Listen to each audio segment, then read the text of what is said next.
நேசிப்போம், இதயம் தொட்டு சொல்லுவோம். இமயம் முதல் குமரி வரை இயேசு நாமம் உயர்த்திடுவோம். இந்தியாவை நேசிப்போம், இதயம் தொட்டு சொல்லுவோம். இமயம் முதல் குமரி வரை இயேசு நாமம் உயர்த்திடுவோம்.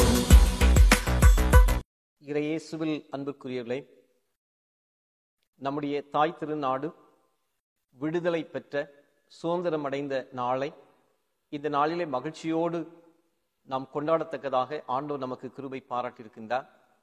இந்த நாளின் சிந்தனை நம் ஆவிக்குரிய வாழ்வுக்கு மிகுந்த ஆசீர்வாதமாகவும் நம்முடைய தேச இறையாண்மையிலே நம்மை பயணித்து செல்லத்தக்கதாக அதை நம்மை தூண்டுகின்றது. இந்த தியானத்திற்கு ஆயத்தமாக ஒரு நிமிடம் தலைகளை தாழ்த்தி ஜெபிப்போம். தேசமே தேசமே பயப்படாதே, மகிழ்ந்து களிகூறு, ஆண்டவர் பெரிய காரியங்களை செய்வீர் என்று நீ சொல்லியிருக்கின்றேன். நாங்கள் வாழ்ந்து கொண்டிருக்கின்றதான வரலாற்று சிறப்பு மிக்கதான பழம்பெருமையான பன்முகத்தன்மையோடு இருக்கின்றதான எங்களுடைய தாய் திருநாடு இந்தியாவிற்காக நன்றி செலுத்துகின்றோம். அனைத்து வளங்களையும் நீ தந்திருக்கின்றேன். எங்களுடைய இந்தியா விடுதலை பெறுவதற்காக உழைத்தவர்கள், தங்களுடைய உயிரை கொடுத்தவர்கள், இதற்காக பாடுபட்ட அத்தனை பேரையும் நன்றியோடு நினைவு கூறுகின்றோம். இந்த நாளிலும் இந்த சுதந்திர தின விழா சார்ந்து ஆண்டோடைய வார்த்தைகளை சிந்திப்பதற்கு தியானிப்பதற்கு நாங்கள் ஆயத்தப்படுகின்றோம். உம்முடைய வார்த்தைகள் எங்களோடு கூட இடைபெறட்டும். இந்த வார்த்தைகளை பெற்றுக்கொண்டு எங்களுடைய தேசத்திற்காக ஜெபிக்கவும், தேசத்தினுடைய வளர்ச்சி பணியிடங்களிலே எங்களை இணைத்துக் கொள்ள ஆண்டவர் அருள் தாரும். அனைவரையும் ஆசீர்வதியும் காத்துக்கொள்ளும். இயேசு கிறிஸ்துவின் வழியான் இந்த ஜெபத்தை ஏற்றுக்கொள்ளும் நல்ல பிதாவே, ஆமென். கிறிஸ்துவுக்குள் மிகவும் பிரியமானவர்களே, இந்த நாள் வரலாற்றின் பொன்னெழுத்திலே பொறிக்கப்பட்ட மிக ஒரு சிறப்பான நாள். நாம் வாழ்ந்து கொண்டிருக்கின்றதான நம்முடைய தாய் திருநாடு இந்திய தேசம் மிகுந்த ஆசீர்வாதத்தை பெறுவதற்கு இந்த விடுதலை திருநாள், சுதந்திர திருநாள் நம்மை அழைத்து செல்லுகின்றது. இந்த நாளுக்கு உரிய செம்பொருள் முடிவெடுப்பதில் பங்கேற்பு, பார்ட்டிசிபேட்டரி டிசிஷன் மேக்கிங். முடிவெடுப்பதில் பங்கேற்பு, பார்ட்டிசிபேட்டிங் டிசிஷன் மேக்கிங். அதற்கு ஆதாரமாக தெரிந்து கொண்ட திருமறை பகுதி லூக்கா எழுதின நற்செய்தி நூல் 20வது அதிகாரம் வசனம் 20 முதல் 26 முடிய. லூக்கா 20வது வசனம் முதல் 26 முடிய. லூக்கா 20:25 அதற்கு அவர், அப்படியானால் ராயனுடையதை ராயனுக்கும் தேவனுடையதை தேவனுக்கும் செலுத்துங்கள் என்றார். சீஷருக்கு உரியவற்றை சீஷருக்கும் கடவுளுக்கு உரியவற்றை கடவுளுக்கும் கொடுங்கள் என்று அருளாதலாகி இயேசு கிறிஸ்து அன்று கட்டளை கொடுத்திருக்கின்றார். முடிவெடுப்பதிலே பங்கேற்பதற்கு ஆண்டவராக இயேசு கிறிஸ்து நம்மை அழைக்கின்றார். நம்முடைய வாழும் இந்திய திருநாட்டின் இந்த விடுதலை திருநாள் சுதந்திர தின விழா கொண்டாட்டத்திலே இந்த சுதந்திரத்திற்காக உழைத்த தங்களுடைய உயிரை கொடுத்தவர்களை நன்றியோடு நினைத்து பார்க்க நாம் கடமைப்பட்டிருக்கின்றோம். 1857 ஆண்டு முதல் 1947 ஆண்டு வரையிலும் நம்முடைய இந்தியாவை ஆட்கொண்டதான காலனித்துவ ஆதிக்கத்திலிருந்தும் அடிமைத்தனத்திலிருந்தும் நம்முடைய இந்திய தேசம் விடுதலை பெற்றுக் கொண்டது. அதைத்தான் நாம் நன்றியோடு நினைவு கூறுகின்றோம். இந்தியாவின் முதல் பிரதமர் பண்டித ஜவஹர்லால் நேரு அவர்கள் தன்னுடைய சிறப்பான உரையான கிரைஸ்ட் வித் டெஸ்டினி, விதியை முயற்சி செய்ய என்ற உரையிலே, உலகம் உறங்கும் நள்ளிரவு நேரத்தில் இந்தியா வாழ்க்கைக்கும் சுதந்திரத்துக்கும் விழித்தெழும் என்று அறைகூவல் விடுத்தார். At the stroke of the midnight hour, when the world sleeps, India will awake to life and freedom. சுதந்திரத்துக்கும் வாழ்க்கைக்கும் இந்தியா விழித்தெழுந்து இன்றைக்கும் வீறு நடை போட்டுக் கொண்டே இருக்கிறது. சுதந்திரம், விடுதலை என்பது வெறும் வார்த்தை அல்ல. இது ஒரு சித்தாந்தம், ஒரு இயக்கம். ஒடுக்கப்பட்ட மறுக்கப்பட்ட உரிமைகளை மீட்டெடுத்த ஒரு மாபெரும் நாள் தான் இந்த சுதந்திரம். ஆகவேதான் இதற்காக உழைத்த தலைவர்கள், அதிலும் குறிப்பாக பால கங்காதர திலகர் வீர முழக்கமிட்டு சொன்ன வார்த்தை சுயராஜ்யம் என்னுடைய பிறப்புரிமை என்று குறிப்பிட்டார். நேதாஜி சுபாஷ் சந்திரபோஸ் அவர்கள் குறிப்பிடுகின்ற போது, எனக்கு ரத்தம் கொடுங்கள், நான் உங்களுக்கு சுதந்திரத்தை தருகிறேன். மகாத்மா காந்தியடிகளும் காலனி ஆதிக்கத்தை அடிமைத்தனத்தில் இருந்தவர்களை, நீங்கள் இந்தியாவை விட்டு வெளியேறுங்கள், எங்களுடைய நாடு விடுதலை பெற வேண்டும், இவருடைய உயிர் முழக்கங்கள், வீர முழக்கங்கள் இந்திய சுதந்திரத்திற்கு வழிநடத்தி சென்றது. நம்முடைய இந்தியாவின் சுதந்திரத்திற்காக உழைத்த கிறிஸ்தவ சமயத்தை சார்ந்தவர்களையும் நன்றியோடு நினைவு கூற நாம் கடமைப்பட்டிருக்கின்றோம். அவருடைய பங்களிப்பு இன்றைக்கு வரலாற்றிலே இருட்டடிப்பு செய்து கொண்டே இருக்கின்றது. ஆகவே கிறிஸ்தவருடைய பங்களிப்பும் இந்த நேரத்தில் நினைத்து பார்க்க நாம் கடமைப்பட்டிருக்கின்றோம். அதிலும் குறிப்பாக பிரம்மபந்தய உபாத்தியாயம், காளிச்சரண் பானர்ஜி, வெங்கல் சக்கரை, செஞ்சையா, ஜேசி குமாரப்பா, நாராயண் வாமன் திலக், கேடி பால், இவரோடு அருமையான சகோதரிகள் ராஜகுமாரி அம்ரித் கவுர், பண்டித ராமாபாய், இவர்கள் கிறிஸ்துவை முடிவெடுக்கின்ற சூழலிலே முன்னிறுத்தி இந்திய சுதந்திர விடுதலைக்காக தங்களுடைய பங்களிப்பை கொடுத்தார்கள். சமயம் கடந்து சமயத்திற்கு அப்பாற்பட்டு கிறிஸ்துவை ஏற்றுக்கொண்டவர்களும் இந்திய சுதந்திரத்துக்காக தங்களுடைய வாழ்க்கையும் நேரத்தையும் கொடுத்தார்கள். ஆகவேதான் கிறிஸ்துவுக்குள் அன்பானவர்களை, இந்த சுதந்திர நாளின் போது நாம் பெற்றுக்கொண்ட இந்த சுதந்திரத்தை நினைத்து பார்க்கவும், முடிவுகளை எடுப்பதிலே ஏற்படுகின்ற தடுமாற்றங்களை தவிர்த்து ஒரு உண்மையான முடிவேற்பிலே பங்கேற்பதற்கு கிறிஸ்து நம்மை அழைக்கின்றார். ஒருவர் அடையும் வெற்றி என்பது அவர்கள் எடுக்கும் முடிவுகளை பொறுத்தே அமையும். வெற்றி படிக்கட்டுகளில் ஏறுவதாக இருந்தாலும் சரி, சரிவு பாதையில் செல்வதாக இருந்தாலும் சரி, எடுக்கின்ற முடிவுகள் சரியாக அமைய வேண்டும். அதுதான் முடிவெடுப்பதிலே பங்கேற்க ஆண்டவர் நம்மை அழைக்கின்றார். முடிவெடுத்தல் என்பது ஒரு கிரியா ஊக்கியை போல செயல்படுகிறது. இன்றைக்கு உலக வாழ்க்கையிலே எடுத்தேன் கவிழ்த்தேன் என முடிவெடுப்பார்கள். அதனால் ஏற்படுகின்ற அல்லல்கள் ஏராளம். முடிவெடுப்பதிலே திறன் மிக முக்கியமானது. அதுதான் பங்கேற்பு.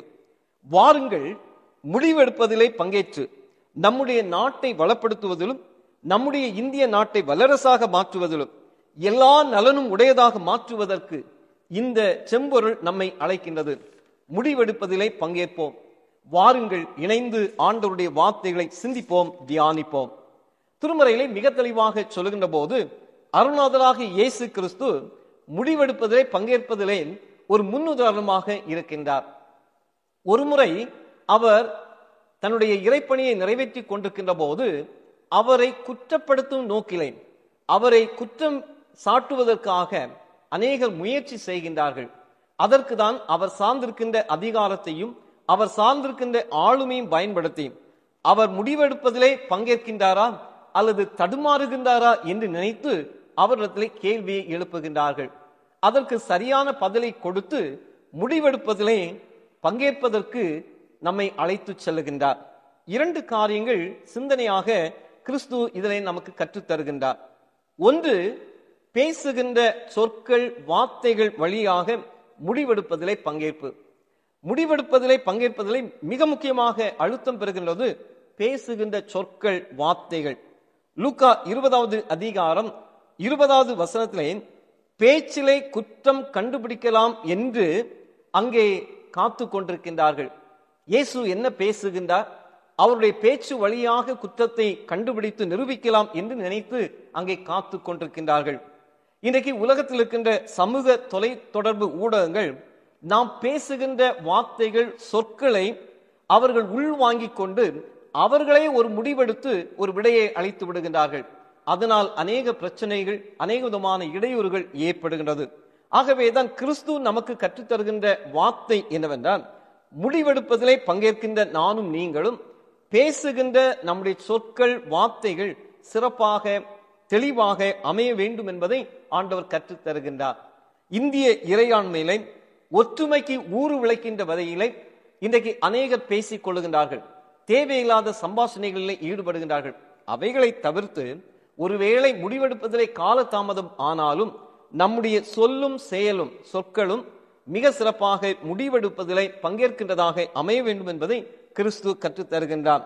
கிறிஸ்துவும் நிதானமாக பேசி உபதேசித்து சொல்லும் கற்பித்தலும் ஒன்றாக இணைந்து பயணிக்கின்றதை நாம் அறிந்து கொள்கின்றோம். அன்பான குழந்தைகள், இளையோர்கள் இன்றைக்கு முடிவெடுப்பதிலே பங்கேற்பதிலே தடுமாறுகின்றார்கள். அதற்கு மிக முக்கியமான காரியம் அவருடைய பேசுகின்ற சொற்கள் வார்த்தைகளிலே ஒரு தெளிவு இல்லை. தெளிவற்ற ஒரு சூழ்நிலை நிமித்தமாக தான் இன்றைக்கு சில தடுமாற்றங்களை சந்திக்கின்றார்கள். ஆகவேதான் அருள்நாதராகிய இயேசு கிறிஸ்துவும் முடிவெடுப்பதிலே பங்கேற்கின்ற ஒரு முன் உதாரணமாக பேசுகின்ற சொற்கள் வார்த்தைகளிலே சிறப்பான ஒரு கையெழுத்தை அமைத்திருக்கின்றார். இரண்டாவதாக குறிப்பிடுகின்ற போது உண்மைக்கு ஏற்ப முடிவெடுப்பதிலே பங்கேற்பு. உண்மைக்கு ஏற்ப லூக்கா 20வது அதிகாரம் 21வது வசனத்திலே முக தாட்சணியம் இல்லாமலும் தேவனுடைய மார்க்கத்தை சத்தியமாய் போதிக்கிறவர் என்று உண்மைக்கு ஏற்ப அருணாதராகிய இயேசு கிறிஸ்து போதித்தார். முக தாட்சணியம் இல்லாமல், எந்த ஒரு பார்சியாற்றியும் காண்பிக்காதபடி ஆண்டவருடைய வார்த்தையை, ஊழியத்தை மிக சிறப்பாக நிறைவேற்றுகின்றார். சத்தியமாய் உண்மை பேசுகின்றவராய். ஆகவேதான் உண்மைக்கு உரைகள் இயேசு கிறிஸ்து. உண்மைக்கு ஒரு எடுத்துக்காட்டு இயேசு கிறிஸ்துடைய போதனைகள். நானும் நீங்களும் உண்மை உடையவர்களாக இந்த உலகத்தில் வாழ கிறிஸ்து அழைக்கின்றார். ஆகவேதான் வாய்மையே வெல்லும். Truth will prevail. வாய்மையே வெல்லும். தர்மத்தின் வாழ்வுதனை சூதுகவும், ஆனால் தர்மமே இறுதியில் வெல்லும். ஆகவே கிறிஸ்துவை பின்தொடர்கின்ற நானும் நீங்களும் இந்தியாவின் இறையாண்மையிலே நம்முடைய சொல்லும் வார்த்தைகளும் மிக சிறப்பாக இருக்க வேண்டும். அதை போல உண்மைக்கு ஏற்ப இந்த உலகத்தில் வாழ ஆண்டவர் நம்மை அழைக்கின்றார். 3 மை மிக சிறப்பானது. வாய்மை, உண்மை, மெய்மை. இந்த 3ம் ஒரே கோட்டில் பயணித்தால் உண்மையான ஒரு கட்டமைப்பு உலகத்தில் ஏற்படும் சாத்தியம் என்பதையும் ஆண்டவர் நமக்கு கற்றுத் தருகின்றார். மகாத்மா காந்தியடிகள் குறிப்பிடுகின்ற போது உண்மை என்பது ஒரு பெரிய மரத்தை போன்றது. நீங்கள் அதை எவ்வளவு அதிகமாக வளர்க்கிறீர்களோ அவ்வளவுக்கு அது அதிக கனிகளை தரும். உண்மை மட்டுமே நிலைத்து நிற்கும். மற்ற அனைத்தும் காலத்தின் முன் அடித்து செல்லப்படும் என்று அவர் குறிப்பிடுகின்றார். ஆங்கிலத்திலே அதை இவ்விதமாக தெளிவுபடுத்துகின்றார். Truth is like a vast tree which yields more and more fruit. The more and more the fruits, truth alone will endure. Truth alone will endure. All the rest will sweat away before the tide of time. ஆகவே உண்மைதான் நிலைத்து நிற்கும். கிறிஸ்துவின் போதனையிலும் ராயனுடையதை ராயனுக்கும் தேவனுடையதை ரேவனுக்கும் கொடுக்க வேண்டும் என்று அங்கே கற்றுக் கொடுக்கின்றதை நாம் அறிந்து கொள்கின்றோம். ராயனுடையதை ராயனுக்கும் தேவனுடையதை தேவனுக்கும் செலுத்துங்கள், சீசருக்கு உரியவற்றை சீசருக்கும் கடவுளுக்கும் உரியவற்றை கொடுங்கள் என்று சொல்லேன். இயேசு கிறிஸ்து அரசு சார்ந்த அதிகாரம் சார்ந்த காரியங்களுக்கு தகுந்த பதிலை கொடுக்கின்றார். அதன் பிற்பாடு யாரும் அவரிடத்திலே கேள்வியை கேட்பவில்லை. ஆகவேதான் கிறிஸ்துக்குள் அன்பானவர்களே, அன்பான குழந்தைகள், இளையோர்கள் முடிவெடுப்பதிலே பங்கேற்க வேண்டும். தகுந்த முடிவை எடுக்கின்ற போது அவருடைய உயர்கல்வி, அவருடைய ஆளுமை, எதிர்காலம் சிறப்பாக அமையும். ஆகவே 2 காரியங்கள் இந்த பகுதியின் வழியாக அறிந்து கொள்கின்றோம். ஒன்று, நம்முடைய பேசும் சொற்கள் வார்த்தைகள் வழியாக முடிவெடுப்பதிலே பங்கேற்க வேண்டும். இரண்டாவதாக, உண்மைக்கு ஏற்ப முடிவெடுப்பதிலே பங்கேற்க கிறிஸ்து அழைக்கின்றார். நம்முடைய இந்திய தேசத்திற்காக ஜெபிக்கவும் இந்திய தேசத்தின் மறுகட்டுமான பணிகளை நம்மை இணைத்துக் கொள்வோம். ஆண்டோடைய கிருபையும் ஆசியும் நம் அனைவரிலும் நிறைத்து வழிநடத்துவதாக. ஆமென். ஜெபம் செய்வோம். எங்களை நேசிக்கின்ற அன்பின் ஆண்டவரே, அருணாதலாகி இயேசு கிறிஸ்துவை குற்றம் கண்டுபிடிக்க வேண்டும் என்று சொல்லி அந்த நாட்களிலே ராயனுக்கு வரி செலுத்துவது நியாயமோ என்று கேட்டபோது முடிவெடுப்பதிலே பங்கேற்கின்றவராக முன்னுதாரணமாக உரைக்கல்லாக இருக்கின்றீர். அவருடைய பேசும் வார்த்தைகள் சொற்களிலே முடிவெடுப்பதிலே பங்கேற்பை அறிந்து கொண்டோம். உண்மைக்கு ஏற்ப மிக தெளிவான பதிலை கொடுத்து உண்மைக்கு உரைகளாக இருந்ததற்காக உமக்கு நன்றி செலுத்துகின்றோம். நாங்கள் வாழும் சூழ்நிலையிலும் உலகத்தில் ஏற்படுகின்ற சூழ்நிலைகள், அசாதாரண காரியங்கள் நாங்கள் நன்கு அறிகின்றோம். இந்திய இறையாண்மைக்கு ஊறு விளைவிக்காதபடி எங்களுடைய பேசும் வார்த்தைகள் சொற்கள் உமக்கு ஏற்புடையதாகவும் நாங்கள் உண்மையாக இந்த உலகத்தில் வாழவும் நீர் எங்களுக்கு அருள் தாரும். எங்களுடைய இந்திய திருநாட்டின் ஜனாதிபதி அவர்களுக்காக, பிரதமர் அவர்களுக்காக, ஒவ்வொரு மாநிலங்களின் முதலமைச்சர்களுக்காக, கவர்னர்களுக்காக, எம்எல்ஏக்கள் எம்பிக்களுக்காக, ஆட்சி தலைவர்களுக்காக, அரசு பணி அமைச்சர்களுக்காக, அரசு பணியில் ஈடுபட்டிருக்கின்றவர்களுக்காக நன்றி செலுத்துகின்றோம். கொஞ்சத்திலே உண்மையாயிருந்தால் அநேகத்திலே அதிகாரியை வைப்பேன் என்று சொல்லியிருக்கின்றேன். உண்மை எல்லா இடங்களிலும் இருக்க ஆண்டவர் கிருபை தாரும். வாய்மையை வெல்லும் என்று சொல்லியிருக்கின்றேன். வாய்மையை வெல்லத்தக்கதாக எங்கள் பங்களிப்பையும் கொடுக்கத்தக்கதாக நீர் உதவி செய்யும். எங்களோடு இருக்கின்றவர்களை அன்பு செலுத்தவும் ஒருவருக்கொருவர் அன்பாக வாழவும் நீர் எங்களுக்கு அருள் தாரும். எங்கள் இந்திய திருநாடு எல்லாவற்றிலும் தலை சிறந்து விளங்க ஆண்டவர் உதவி செய்யும். நீ தந்த சமயங்கள், நீ தந்த கலாச்சாரங்கள், நீ தந்ததான எல்லா ஆசீர்வாதங்களையும் சரியான நிலையிலே எடுத்துக்கொள்ளத்தக்கதாக நீர் எங்களுக்கு அருள் தாரும். இந்த புதிய சுதந்திரம் அடைந்த திருநாள் அனைவருக்கும் ஆசீர்வாதமாயிருக்க அருள் தாரும். எங்களை தாழ்த்துகின்றோம், கிருபைக்குள்ளாக மறைத்துக் கொள்ளும். இயேசு கிறிஸ்துவின் வழியா இந்த ஜெபத்தை ஏற்றுக்கொள்ளும் நல்ல பிதாவே, ஆமென்.